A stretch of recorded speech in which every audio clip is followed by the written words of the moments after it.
Pour avoir un jardin productif, il faut être capable de nourrir la terre de son jardin, nourrir les êtres vivants qui sont dans notre sol, qui vont transformer la matière qu'on y met pour nourrir les plantes. Et côté matériaux, un des éléments les plus importants à mettre au potager, au jardin pour avoir de la fertilité, c'est le compost.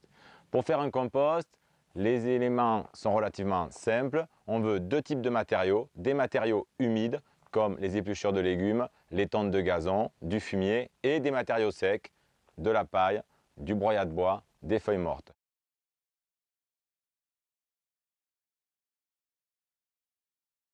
Pour réussir son processus de compostage, on va donc mélanger les deux types de matériaux qu'on a en prenant soin de bien étaler les matériaux verts pour ne pas faire un dôme qui risquerait de fermenter sans oxygène. Et puis on va les recouvrir de notre matériau sec, notre brun, pour apporter de l'oxygène. Et on va mélanger les deux en mélange intime pour que le processus se passe bien.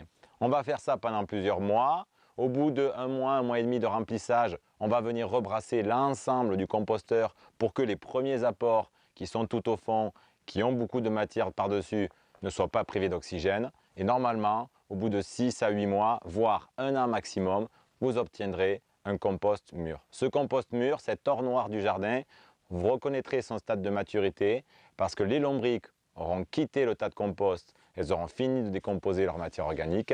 Et puis, vous remarquerez qu'il n'y a plus de matériaux grossiers visibles. Vous ne reconnaissez plus ce que vous avez mis dedans. Ce compost, vous pouvez le prendre, l'utiliser au potager, le mettre en surface pour fertiliser toutes vos cultures.